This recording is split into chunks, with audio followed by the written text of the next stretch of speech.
falseflagmusic.com. Salut tout le monde, c'est Tars, j'espère que vous allez bien. Avant de commencer, je voulais tous vous remercier pour vos réactions. Vous avez encore été très nombreux à vous abonner et à lâcher des gros pouces bleus, ça fait vraiment super plaisir. Et ça me motive pour vous proposer encore plus de contenu original.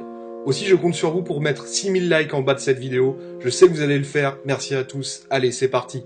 Soprano est né le 14 janvier 1979 à Marseille. Son vrai nom est Saïd Mbaba. Son père, Omar, était homme à tout faire sur les pétroliers, ce qui lui a permis de quitter les Comores. Il était souvent en mer, mais était très présent pour son éducation. Sa mère, Zahara, était femme de ménage. Elle l'a élevé, lui et ses 4 frères et sœurs, sans bien maîtriser le français. Soprano est l'aîné d'une famille de 5 enfants. 2 de ses frères sont aussi rappeurs. Jamal, de son vrai nom de scène Don Diego, fait partie du groupe La Suija, et Zakaria, de son nom de scène Carlos de la Vega, fait partie du groupe Liaison Meurtrière. Soprano passe son enfance dans les quartiers nord de Marseille, où, à 16 ans, en 95, Soprano fonde le groupe KDB pour Kid Dog Black, qui deviendra par la suite les Psychiatres de la Rime.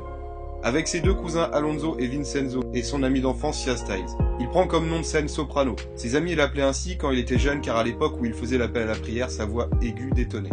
Il raconte: rappeur-chanteur, c'est quand même mon concept depuis longtemps. Si ado on me surnommait Soprano, ce n'était pas pour rien. Je faisais la voix lead dans les madrassas à la mosquée. J'ai d'ailleurs parfois l'impression que ma voix de 13 ans n'a pas mué quand je chante, même si elle est plus grave quand je rappe. Fan de Michael Jackson, autant de ses chansons utopiques comme Heal the World ou Black and White, Soprano décide très tôt de faire de la musique. Au collège, il fait la connaissance de ses futurs associés, Matteo et DJ Mej. C'est lorsque son ami et associé Matteo lui offre le premier album de Snoop Dogg et celui de Criss Cross. C'est en écoutant Criss Cross que Soprano comprend qu'il a envie de faire du rap.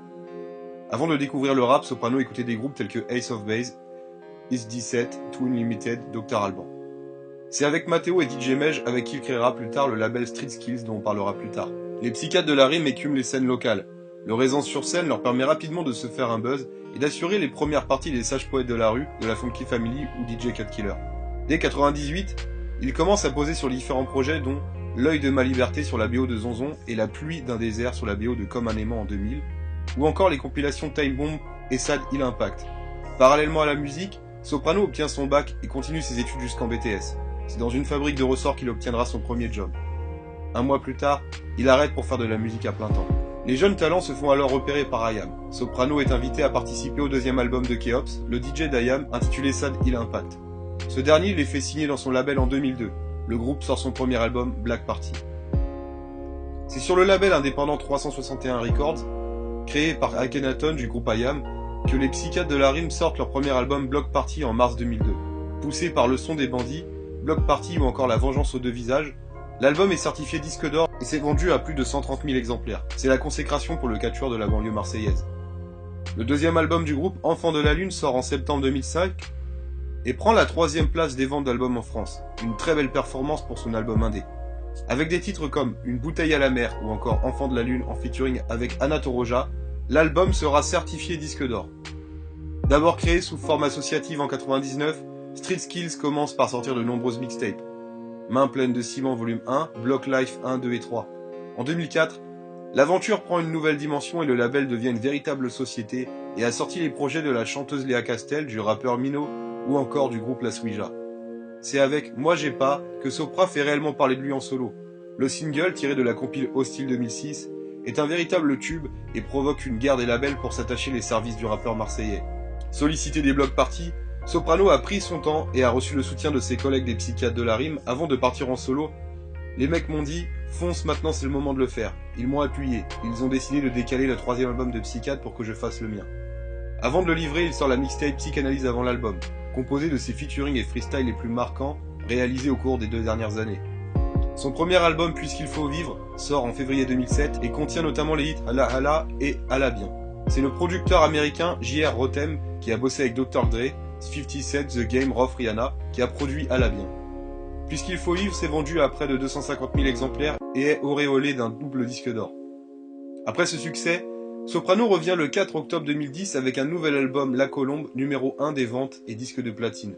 Soprano est nommé à 2 reprises aux MTV Europe Awards dans la catégorie meilleur artiste français 2007 et 2011, mais aussi aux Energy Music Awards en tant que meilleur groupe duo francophone en 2012 puis en 2013. Cette même année, il participe à l'album Génération Goldman Volume 2 et reprend Quand la musique est bonne en duo avec Amel Bent. En 2014, Il revient en solo avec l'album Cosmopolitani, double disque de platine. Fan de foot et de jeux vidéo, Soprano a sorti 2 inédits pour FIFA, dont le fameux Victory dans le jeu vidéo FIFA 2009. Il raconte que chez lui, on passe Magic System, le groupe ivoirien qu'adorent ses enfants, Rihanna, Bruno Mars, et il dit bien sûr Bob Marley et Michael Jackson, ça je veux vraiment que mes enfants connaissent. Soprano est marié depuis juin 2006 à une jeune femme nommée Alexia. Ils ont 3 enfants, 2 filles, Inaya et Luna, nés en 2007 et 2012, et un fils, Lenny, né en 2009. A noter que Soprano n'a pas connu son premier enfant. Il est né alors qu'il n'avait que 16 ans. Placé la DAS par sa mère, le petit garçon a ensuite reçu la plus belle des déclarations d'amour de la part de son papa célèbre, la chanson « Parle-moi » sur l'album « Puisqu'il faut vivre ». La famille, c'est une valeur suprême pour lui, héritée de ses parents. Dès la préface de l'album, il rappe « J'ai promis au daron d'honorer ses sacrifices ». Il explique « La première fois que j'ai vu mon père pleurer, c'est après mon échec au bac. Il m'a dit « J'ai quitté les Comores, ma famille, mes amis pour que toi, l'aîné de mes 5 enfants, tu rates ton examen et que tu fasses des enfants où tu racontes que t'es un bandit. » Surpris de ne pas se faire taper dessus comme il s'y attendait, l'aspirant rappeur a refait une terminale en bûchant pour livrer le précieux diplôme à ses parents. Il raconte « Pour moi, être un vrai bonhomme, ce n'est pas les grosses voitures, les femmes à poil, les paroles énervées, c'est assumer ses responsabilités de père. Et si plus tard son propre fils rate son bac, il dit « Je lui dirai, ce n'est pas la fin du monde, mais si tu commences quelque chose, essaie de le finir bien. » Dans son livre, il raconte une anecdote.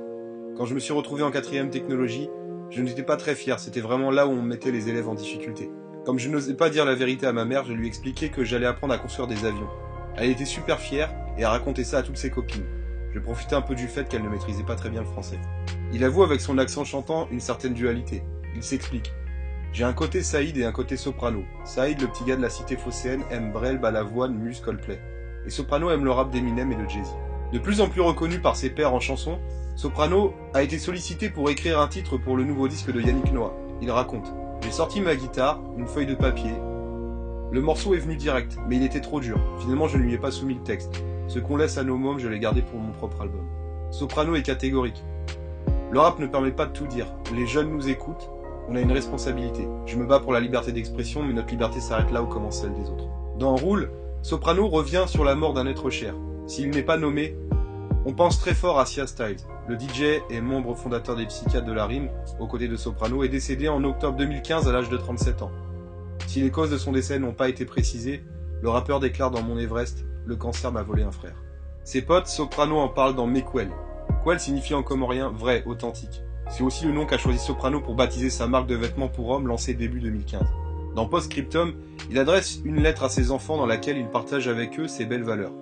Si tu trouves l'équilibre au milieu de tous ces déséquilibrés, si tu te juges avant de pointer du doigt, si face à l'insulte tu restes courtois, si face à la maladie tu restes un homme de foi, tu seras un homme mon fils. Si t'encaisses les coups bas avec de la hauteur, si tu pardonnes, mais sans la maladie d'Alzheimer, si le regard des autres n'influe pas sur celui que tu portes sur toi, si le superficiel valorise pas ton habillage, si ton charme naturel remplit ta trousse de maquillage, vous serez des femmes mes filles. Soprano est bien connu pour son enthousiasme et sa joie de vivre. Pourtant, le rappeur marseillais a traversé des moments difficiles dans sa vie. Il a expliqué sa souffrance. À une époque, j'étais écorché vif, j'étais très mélancolique dans mes chansons. C'est pour ça peut-être que je me retrouvais beaucoup sur les chansons de Balavoine, parce que j'aimais beaucoup ces chansons mélancoliques, un peu écorchées. Un mal-être qui lui a fait envisager le suicide. Il y avait même une période où je pensais en finir avec ma vie. J'ai même tenté malheureusement et heureusement que non. Il ajoute « En fait, j'ai appris à aimer la vie à travers les gens, à travers les rencontres que j'ai faites. » C'est finalement son rapport aux autres qui lui a permis de retrouver le goût des choses et l'envie d'avancer. Sa famille l'a beaucoup aidé à retrouver une mentalité positive en lui donnant une autre dimension. C'est vrai que quand je me suis marié, mes enfants m'ont redonné le boost, mes amis m'ont redonné le boost. Le succès et le public, parce que quand même, j'ai un public super fidèle, ça m'a donné envie de quitter la dépression, la mélancolie. D'autres rencontres, notamment d'enfants d'un orphelinat dans un village en Côte d'Ivoire, ont fait réaliser certaines choses au rappeur de 38 ans. J'ai pris une grosse claque, je me suis dit qu'il fallait que je monte ma fondation pour pouvoir faire quelque chose aux Comores, le pays de mes parents.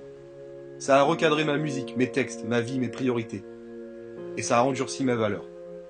L'artiste a déjà fait référence à son histoire dans sa chanson Clown, qui raconte le comportement d'un homme qui amuse la galerie pour mieux cacher sa tristesse. Voilà, vous savez tout sur Soprano. J'espère qu'il a plus de secrets pour vous maintenant. En tout cas, c'est un rappeur avec beaucoup de qualité. Si vous avez des choses à ajouter sur Soprano, n'hésitez pas à en parler dans les commentaires. En tout cas, si t'as aimé, n'oublie pas de mettre un gros like en bas de la vidéo. Si t'es nouveau, abonne-toi pour plus de vidéos. En attendant, portez-vous bien. Allez, salut tout le monde.